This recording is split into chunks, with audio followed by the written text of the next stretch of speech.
What it do, everybody? What it do? It's your boy Fight Night X, man. Four Corners TV, man. And we still in the drought, baby. We still fighting the COVID-19. Fuck COVID-19. You know how I do, man. You know how I say, and I'm sure a lot of us agree, man. But been at home. You already know, watching movies, running around, making a few runs, watching old classic fights, and I've been watching a lot of Timothy Bradley, man. I want to talk about the Desert Storm, man. One of my favorite guys while he was in the ring, man. His time in the ring, always appreciated Desert Storm, Timothy Bradley, when he got busy, man, because he got busy. And I would have loved, there was a lot of fights, man, that we didn't get to see Tim Bradley in that I would love to see, man. And sometimes I wish he would come out of retirement and get back in there because I believe he still can compete with these guys, man. Tim Bradley was a beast, man. No, he ain't have the best power. You know what I'm saying? He wasn't a knockout hitter, but my man was a bull. You know what I'm saying? He's ready to go in there, get it shaken with whoever, whenever, and throw down. And he's very technical. He's very skilled. And yes, he could be a little dirty with it as well, man, because he gonna hit you with that big old head of his. You heard? He gonna hit you with it, man, and people gonna complain. And after that, he gonna jump right back on you, get up on you, dog you up some more, and next thing you know, motherfuckers' game plan is out the window. They can't handle it, man. They can't handle it, man. You know what I'm saying? Timothy Bradley was a monster, man, and if we want to get technical with it, if it needs to be broken down, let's break it down, man. Let's break it down because I've been watching a lot of Bradley lately, and I mean these are fights that I've been seeing since the beginning when he was coming up and doing his thing, winning his world titles, unifying world titles, and moving up to 147, his second division, and capturing his second division title when he won a controversial victory over Manny Pacquiao. But let's talk Tim Bradley, man. You want to talk Tim Bradley? Let's talk Tim Bradley. Tim Bradley was a beast at 140 pounds, man. Tim Bradley got busy at 140. He was the king at 140. You know what I'm saying? Him and Amir Khan were like the top dogs at 140, beating up on guys. A fight that we always wanted to see that we didn't get to see. But can you knock Tim Bradley for going up to 147, signing with Top Rank, and getting Manny Pacquiao? I can't knock that, man. Amir Khan, Manny Pacquiao doesn't compare, man.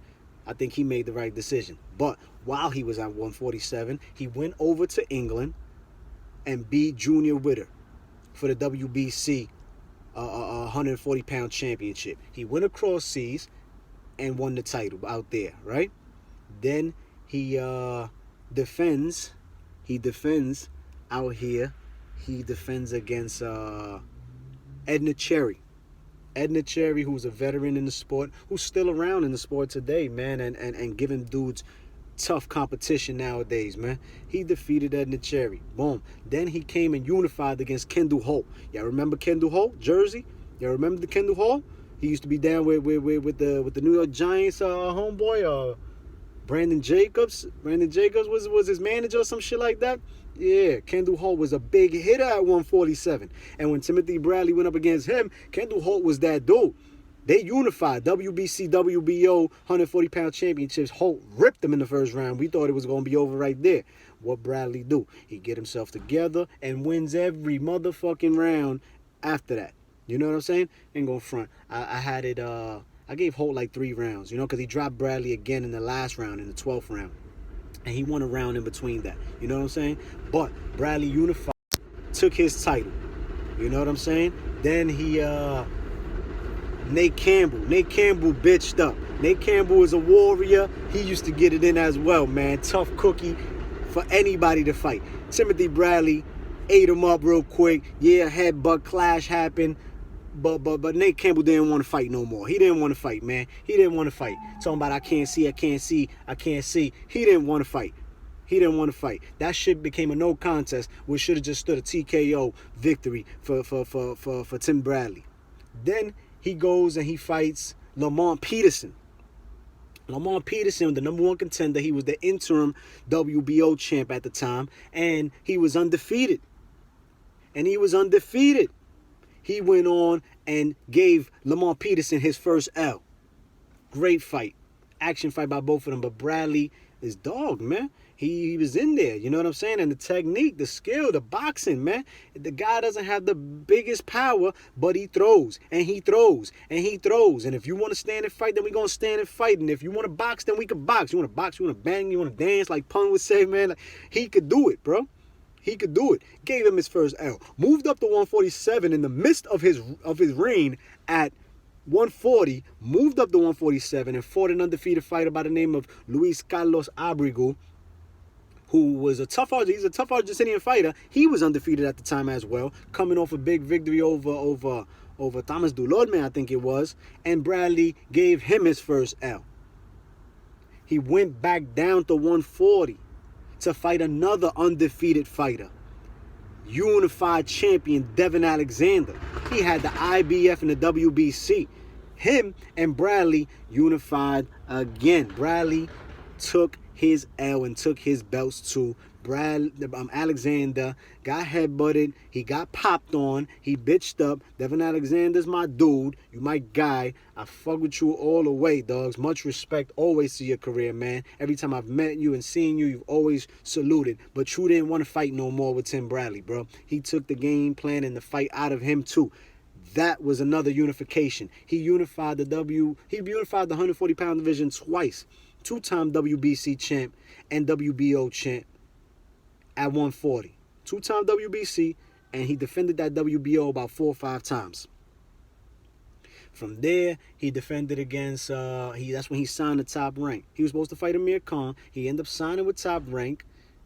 He fought Joel Casamayor, the veteran, old school legend. You know what I'm saying? He was on his way out the game. Bradley defeated him and got himself a Manny Pacquiao welterweight title fight. In a controversial decision, one of the biggest of the decade, probably one of the biggest in boxing history, Bradley won, nevertheless, the decision and got a victory and got the WBO championship from Manny Pacquiao. I don't agree on that decision. No, I didn't. But he went the full 12 and he got a decision over Manny Pacquiao. How? I mean, a lot of us are still guessing to this day how, man. But he became a 2-division champion with that victory right there. You know what I'm saying? From there, come on, join Four Corners TV, man. Get inside, man. Get in, man. Get in. We in here. My guys are joining Four Corners TV right now, people. What's going on? What's going on? Hey. What's poppin' with y'all, man? Chilling? No, what's going on, brother? Chilling? Ready to work? Yeah. Yeah, we in the pandemic, we on our way to work and still get money. You hear me? Yes, and we're going to continue to talk boxing. I'm talking Timothy Bradley to the people, man. Timothy Bradley. Timothy Bradley. What was your thoughts on Timothy Bradley and his career, man? Warrior. Warrior. What I'm telling you guys, Warrior. man. What I'm telling you guys, man. Tim Bradley got busy. No matter who you were, no matter how much stronger you were, how much bigger you were, no matter nothing, he's going to get it in with you. So he gets the victory over Manny Pacquiao, right? Boom. He goes on to defend the title against Ruslan Provodnikov in one of the fucking craziest fights I think I've ever seen. And this is the reason why he is a warrior. This is the reason why my man Booby just told he's a warrior. If you did not see that fight, if you don't know what the fuck I'm talking about, go to YouTube, check out Timothy Bradley versus Ruslan Provodnikov. That shit was at the StubHub Center in Carson, California. Dog. Then this is the reason why Bradley says that he doesn't fight anymore, man. He fucking got whacked and concussed in that fight so crazy, bro. Ruslan was out to kill him, but Bradley would not quit. He didn't lay down, man. He fought his way to a 12-round decision over Ruslan in a fight that he almost got put out in the last round. He almost got put out in like the 3rd round. Like, he kept fighting. He kept doing his thing. Bradley. Absolutely.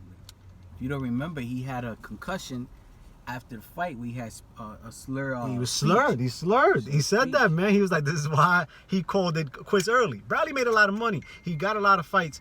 More fights. Like I say, I wanted to see him fight a lot of other guys. The PBC guys, of course. The Al Heyman. At the time, it was the Golden Boys crew.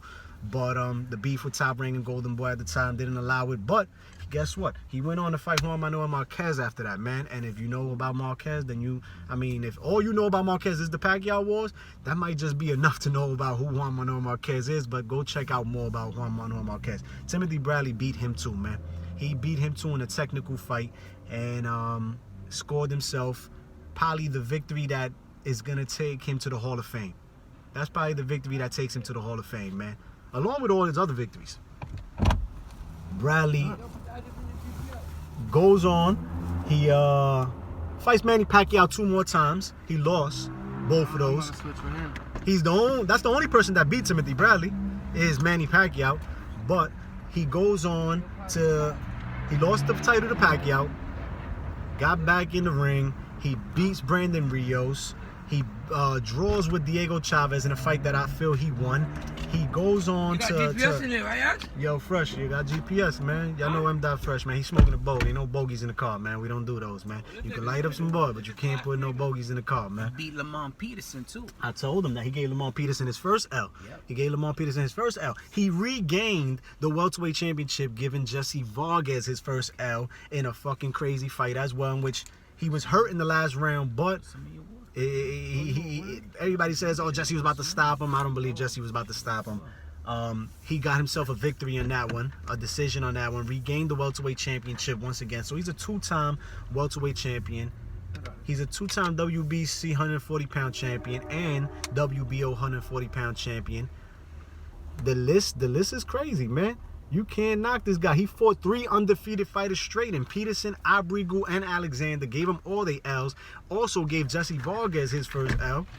And Jesse Vargas, if you know Jesse Vargas, a tough cookie. He just finished losing to Mikey Garcia recently, but he only lost to Bradley, Pacquiao, and Mikey Garcia. You can't be mad at that right there, man. And Jesse Vargas is another true warrior to the sport of boxing. You know what I'm saying? But Tim Bradley's a beast, man. And Bradley's a beast. I wish I would have seen him with is with Mayweather. That's the fight that I've always wanted, man. That's the fight that I've always wanted. And if we're gonna get technical with the races in boxing, the black fighters are always the skillful fighters. The black fighters are African American fighters are skilled. You know what I'm saying? And Tim Bradley beat all the black fighters he fought. He beat all the Mexican fighters he fought. He beat all the Latinos, the English, the black, whoever the fuck you lined up. The only man he lost to was Manny Pacquiao, in which he has a victory on his record over Manny Pacquiao. Controversial, but he has a victory over Manny Pacquiao on his record. And not many can say that. You know what I'm saying? Let me give y'all a quick rundown on the list once again. He beat Miguel Puppet Vasquez, Junior Witter, Edna Cherry, Kendall Holt, Nate Campbell. Lamont Peterson gave him his first L. Luis Carlos Abrigao gave him his first L. Devin Alexander gave him his first L. Joel Casamayor, the old veteran. 3 fights with Manny Pacquiao and died fresh to death. Nevertheless, he got the black mask on. You know what I'm saying? He over here stunning on us. You know what I'm saying? Yo, what's up with this? Put this in the trunk, man. Ruslan Provodnikov, Jesse Vargas, Brandon Rios. That shit back there. And he called it quits, man. Bradley made a lot of money with Top Rank. You know, between those Pacquiao fights, between the Marquez fights, the Ruslan fights. He's commentating now on ESPN. He talks a lot of shit. People say he need to chill out sometimes, but guess what? Bradley could back it up, man. His resume says it all. His style said it all. And like my man, what we told you just now, warrior.